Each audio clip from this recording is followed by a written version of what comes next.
A luxury shopping mall, marble floors gleaming under crystal chandeliers. A black woman walks hand in hand with a small child, humming softly. She's Grace, a Nigerian nanny who cleans houses and cares for children just to survive in a country that isn't her own. She's been separated from her own daughter for 3 years, sending every penny home, hoping one day to hold her again. But then she appears. Victoria, the ex-girlfriend. Designer dress, perfect makeup, millions of followers who don't know she's completely broke. And when Victoria sees Grace with the child she once refused to care for, something inside her snaps. The slap echoes through the corridor like a gunshot. Grace's lip splits open. The 6-year-old autistic boy begins to scream. And Victoria? She stands there, hurling racist insults at this black woman who did nothing, absolutely nothing, except love a child that Victoria saw as an inconvenience. Grace doesn't fight back. She can't. She's an immigrant, powerless, alone. Or so Victoria thinks.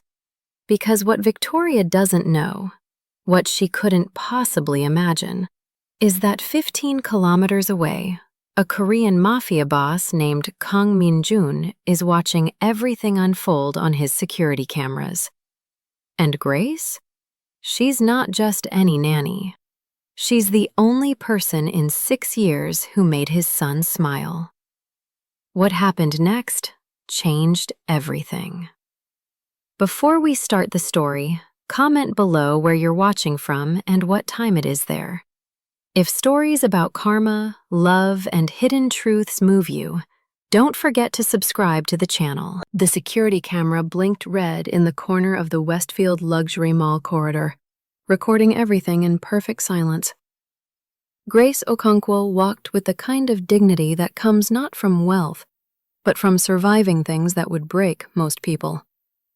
Her hand held firmly to the small fingers of Ji-hoon, a 6-year-old boy who rarely looked anyone in the eye and never spoke a word. In his other hand, he clutched a miniature Gundam figure, turning it methodically as they walked across the polished marble floor.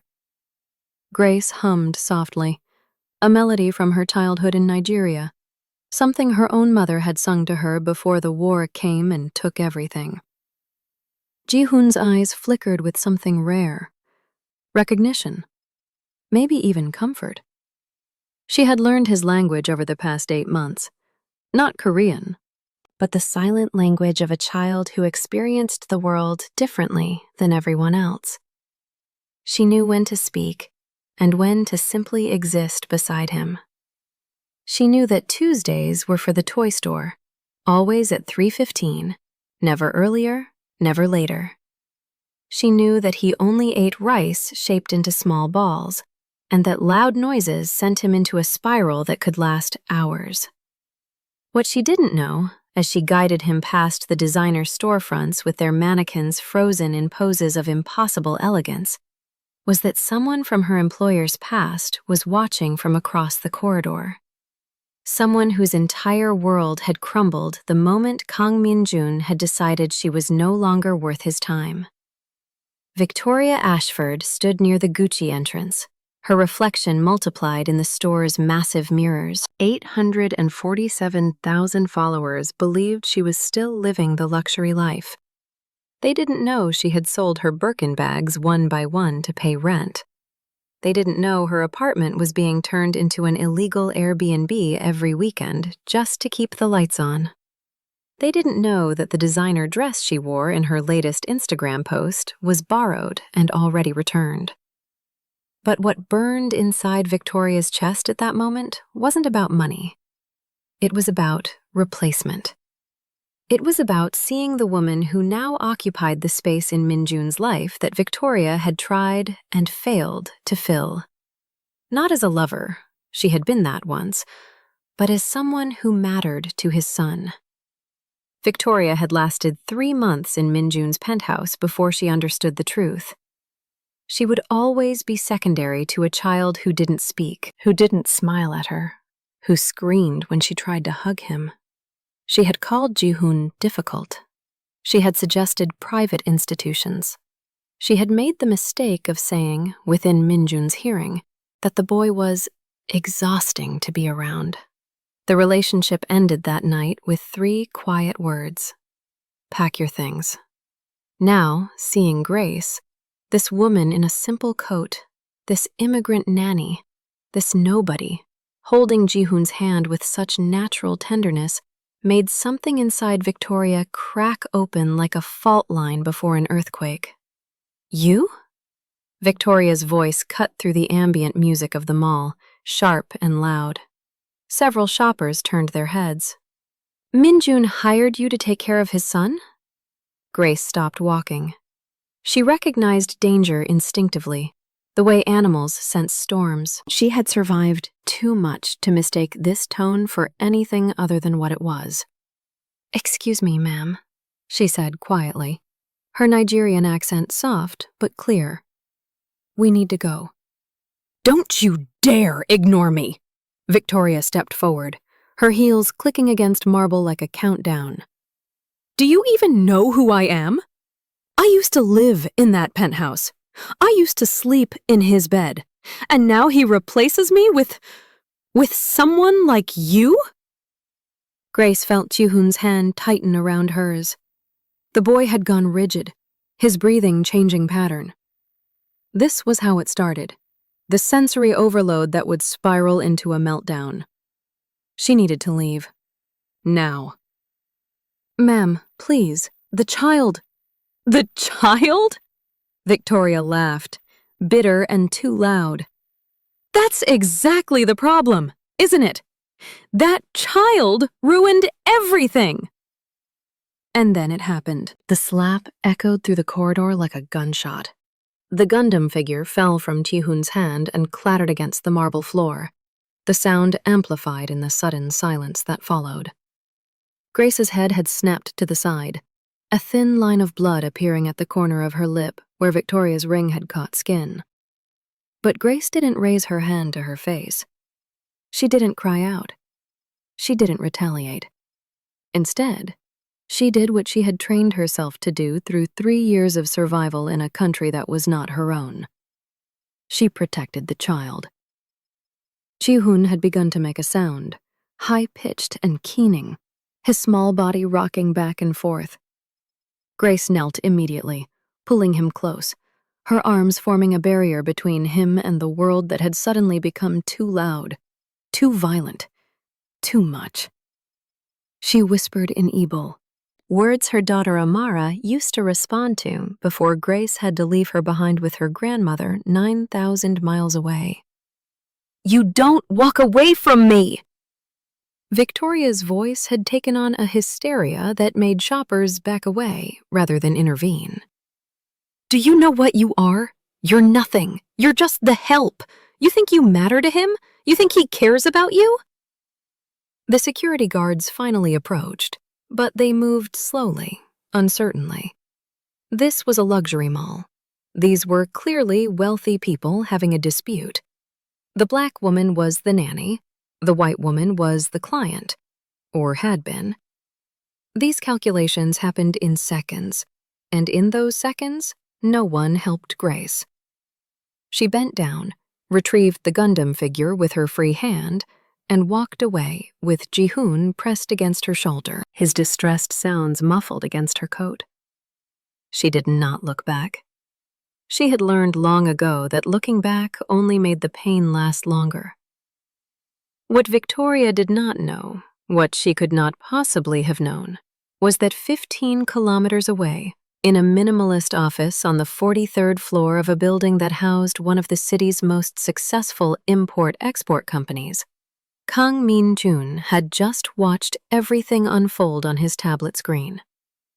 His assistant, a young man named Park, who had worked for Min-jun for 7 years and knew better than to speak unless spoken to, had entered the office silently and turned the tablet toward his employer without a word. The building's security system was connected to several locations throughout the city: the penthouse, the private school Ji-hoon would attend someday, and the routes Grace took with his son. Min-jun's face revealed nothing as he watched the footage. His hand, wrapped around a delicate porcelain teacup filled with green tea, tightened imperceptibly. The only sign of what he felt was the way his knuckles turned white against the cup's surface. He watched Victoria slap Grace. He watched his son begin to break down. He watched Grace protect Ji-hoon with her own body, whispering comfort in a language Min-jun didn't understand, but recognized as love. When the footage ended, Min-jun set the teacup down with precision, the small sound of porcelain against wood the only noise in the room. Park stood motionless, waiting. "Find everything," Min-jun said in Korean, his voice low and controlled. "Bank accounts, debts, property, contracts, violations, everything she has hidden, every corner she has cut, every lie she has told. I want to know where every dollar came from and where it went. I want to know every person she owes and every person who owes her." Park nodded once and turned to leave. "Park," the assistant stopped. "Make it look natural. Nothing that traces back. Nothing that appears coordinated. Just consequences." Min-jun's eyes remained on the frozen image on the tablet screen. Grace's split lip, Ji-hoon's terrified face, Victoria's raised hand. She believes she understands power because she once stood next to it. Teach her what power actually looks like. Park bowed slightly and left the office, already pulling out his phone. Min-jun sat alone in the silence, staring at the screen. Then he made a second call, this one to Grace's number. She answered on the fourth ring, her voice shaky. "Mr. Kang, I am so sorry. Ji-hoon is upset and I—" "Are you hurt?" he interrupted. Silence. "Grace, are you hurt?" "It's nothing, sir. Just a small cut. I'm taking Ji-hoon home now. He needs his quiet room." "Good. Take care of him. Take care of yourself." He paused, something unspoken hanging in the air between them. "You did well today." The phone went silent in Grace's hand, and she stared at it for a long moment before slipping it back into her coat pocket. Ji-hoon had finally quieted in the backseat of the town car, his Gundam clutched tightly once more, his eyes fixed on the window as the city blurred past. She touched her lip gently, wincing at the sting, and wondered what Kang Min-jun had meant by "you did well." She had done nothing except endure. That was what she always did. 48 hours later, Victoria Ashford's carefully constructed world began to collapse in ways she couldn't explain. It started with her car. The Mercedes, the last valuable thing she owned, hidden from creditors through careful maneuvering, was towed from her building's garage at 6 in the morning. Documentation irregularities, the towing company said. When she arrived at the impound lot, breathless and furious, they showed her a computer screen filled with parking violations she swore she had paid. 15 tickets, $3,000 in fines. "I paid these! I have the receipts!" she screamed at the clerk, who looked at her with the tired eyes of someone who had heard every excuse. "Ma'am, our system shows no payment. If you'd like to dispute this, you'll need to go downtown to traffic court. But the car has already been scheduled for auction to cover the fines." "Auction? You can't just— This is my car!" The clerk shrugged. "Should have paid your tickets, ma'am." Victoria stumbled out into the morning sun, her phone already in her hand, calling her bank. The automated system told her what she didn't want to hear. "Your account has been temporarily frozen due to suspicious activity. Please visit a branch location for assistance." At the bank, a manager with a plastic smile and unblinking eyes told her that there was an investigation into unreported income, that certain deposits from the past 2 years had triggered IRS flags. that she would need to provide documentation for every gift, every transfer, every luxury item she had received during her time with Min-jun. But those were gifts, personal gifts. Gifts over a certain amount are taxable, Ms. Ashford. Surely you knew that. She hadn't known that, or she had chosen not to know. Min-jun had handled everything. The penthouse was his, the car was registered to his company, the credit cards were in his name. She had simply existed in his wealth.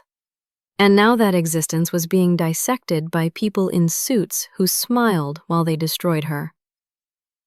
By day 3, her apartment building received an anonymous complaint about illegal short-term rentals. The inspector who arrived had a clipboard and dead eyes, and no sympathy for her stammered explanations. You have 72 hours to vacate, Ms. Ashford. The lease violation is clear. Victoria sat on her apartment floor that night, surrounded by boxes she couldn't afford to move, and finally understood. This wasn't random. This wasn't bad luck. This was orchestrated. This was him. Her hands shook as she dialed the number she had sworn she would never call again. It rang once, twice, 3 times. He answered without speaking, and she could hear the silence on his end like a held breath. "Min-jun," she whispered, her voice breaking. "Something is happening. My car, my bank account, my apartment, everything is falling apart. I need help." "I know what you did." His voice was ice wrapped in silk, each word precise and cold. Her breath caught. "What?" "I know what you did to Grace. I know what you did in front of my son." The world tilted. "Min-jun, she's just a nanny. I was having a bad day. I lost my temper for 1 second. Just a nanny," he repeated, and there was something dangerous in his tone now, something that made her remember why men in expensive suits deferred to him at parties, why phone calls ended when he entered rooms. Grace is the only person in 6 years who has made Ji-hoon smile, the only person he trusts to touch him, the only person who learned to speak to him in the language he understands. She sings to him every night because I don't know how. She holds him when he breaks down because I am not there. And you? You put your hands on her in front of him. I didn't know. You didn't know because you never cared to know. Ji-hoon was always an inconvenience to you, a problem to be solved, an obstacle between you and the life you wanted. Min-jun, please, I'm sorry. I can apologize to her. I can make this right. Just please stop whatever you're doing to me. I have nothing left. You have exactly what you deserve. The line went dead.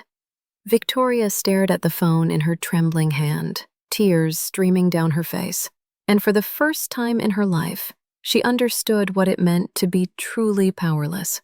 She had thought power was standing beside someone important. She had been wrong. Power was being the person others feared to cross, and she had crossed him. The following weeks blurred together in a nightmare of humiliation. Her brand sponsorships vanished overnight after anonymous tips revealed she had purchased fake followers. Her influencer friends stopped responding to messages. Her parents, who she had bragged to about her luxury life, offered her the guest room in their modest suburban home with tight-lipped disappointment. She ended up working at a small Korean cafe in Koreatown, the owner taking pity on her when she walked in desperate and crying. No makeup, no manicured nails, no designer clothes, just Victoria, raw and real for the first time in years. It was there, 2 weeks into her new life of wiping tables and taking orders, that Grace Okonkwo walked through the door. Victoria froze, the coffee pot shaking in her hand. Grace saw her immediately, and for a long moment, neither woman moved. Then Grace walked to a corner table and sat down, her movements calm and deliberate. Victoria approached slowly, her heart pounding. "Grace, Sit down," Grace said quietly, gesturing to the chair across from her. Victoria sat, unable to meet her eyes. Grace pulled a photograph from her purse and placed it on the table. A young girl with bright eyes and a brilliant smile, holding a stuffed animal. "This is my daughter, Amara. I haven't seen her in 3 years. I clean houses. I care for other people's children. I endure people like you used to be, all so I can bring her here safely. When you hit me, it wasn't a bad day. It was you showing who you really are when nobody important is watching." "I know," Victoria whispered, tears falling onto the table. "I know I'm horrible. I lost everything, and I deserve it, and You didn't lose everything," Grace interrupted, her voice firm. "You lost things. Material things. I lost time with my daughter. Those are not the same." Silence filled the space between them. "Min-jun didn't destroy your life," Grace continued. "He removed the things that let you pretend you were better than other people. You can still rebuild, but this time, as someone real." Grace stood to leave, then paused. "Ji-hoon asked me, in his own way, if the bad lady would hurt him again. A 6-year-old boy who barely connects with the world. Is that who you want to be remembered as?" Victoria couldn't speak through her sobs. 3 months later, Grace posted a photo on her rarely used Facebook account. Her and Amara at the San Diego airport, finally reunited, both holding stuffed dolphins and smiling with pure joy. In the comments, an account with a Korean name posted a single heart emoji. Min-jun never commented publicly. But the next morning, Grace found $10,000 deposited into her account with a note in Korean characters. "Janghakkum, Amara. Scholarship Fund, Amara." Victoria saw the photo too. She didn't comment, but she saved it and set it as her phone's wallpaper, a daily reminder of what matters. 6 months later, she enrolled in community college, social work. She had no followers anymore, no brand deals, no luxury life. But when she volunteered at a center for children with special needs, something inside her began to heal. Min-jun never spoke to her again, but at a charity gala for autism awareness that he funded anonymously, he saw her name on the volunteer list. His expression didn't change, but Park, standing beside him, noticed the slightest pause. "Sir?" Park asked quietly in Korean. Min-jun looked at the list one more time, then handed it back. "Some people," he said softly, "learn eventually." In his penthouse that evening, Grace sang Ji-hoon to sleep in Igbo while Amara did her homework at the kitchen table. The boy held his Gundam figure, and, for just a moment before sleep took him, he smiled. Justice, Min-jun had learned long ago, wasn't always loud. Sometimes it was just the quiet sound of a child finally feeling safe. If this story moved you, pause for a moment and reflect. Have you ever been underestimated because of how you look? Have you ever judged someone's worth by their job title instead of their heart? Have you witnessed injustice and wondered if karma truly exists? Share your experiences and feelings in the comments. We read every single one. And if you believe in stories about dignity, justice, and redemption, don't forget to subscribe to the channel